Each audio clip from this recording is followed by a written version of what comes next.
Dr. Bharat, if this was such a great idea, why do you think none of the presidents before Donald Trump implemented it? Here is a situation. Let me give you a little different perspective. We might differ about how it should be tackled, but people should realize that USA has a serious problem.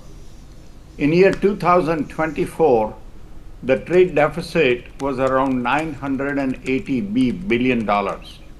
The current account deficit was almost $1 trillion. No country can survive ongoing deficit of almost $1 trillion every year. As some of my panelists pointed out, a lot of consumer goods in USA are either made in China, some in India, Mexico, you name it. So he realized that the industrialized economy in USA is going down. In 1930s, USA had 40% economy as a manufacturing economy. Now it's down to about 10%. So what Trump is thinking, and many of the conservatives, how do we increase industrialized economy in USA?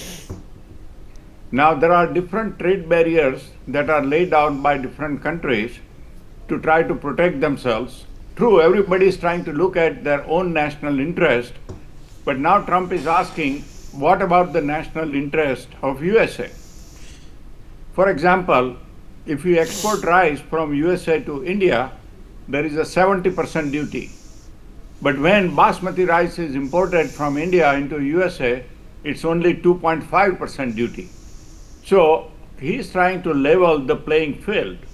Now, could it have been done in somewhat different way or more thoughtful way? I think we agree to that it could have been done in a more thoughtful way. But this is a problem that had to be addressed, that USA cannot become a nation of debtors where everybody is selling into the USA. USA is piling up trade deficit of almost $1 trillion a year. It has become a non-manufacturing or meagerly manufacturing economy. It's true that it's cheaper to make the goods abroad. So either you bring down the value of the dollar. I mean, if the US dollar was to become about 50% value as compared to other currencies, yes, it will solve the problem. But doing anything suddenly invites a lot of economic uncertainties, a lot of economic fallout, and that's what we saw in last 1 week. So he should have thought of to try to gradually do something, make a good plan with his economic advisors, and not try to use it simply as an overnight tool to impose 124% duty. Now with China, it's not only an economic issue, it's also a national security issue. Because China tries to manipulate the things and then try to increase its military strength. Now that has been the problem, and he sees that China as a political and military rival and does not want to see that United States is dependent on China for everything. We found out at time of crisis, when we had the COVID situation, that the supply chains were severely disrupted. So we should have the supply chains in such a way that in time of national emergencies, whether it is a health or economic, United States is able to take care of itself. I should also point it out that United States is self-sufficient in energy. They would be self-sufficient, or they are almost self-sufficient in food.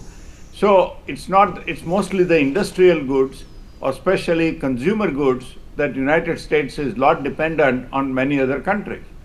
True, all the clothes, they are made abroad. Most of the consumer items, little bit that you get, they are all made abroad. So he's trying to bring the jobs back to USA. Okay. Now that's not going to happen overnight.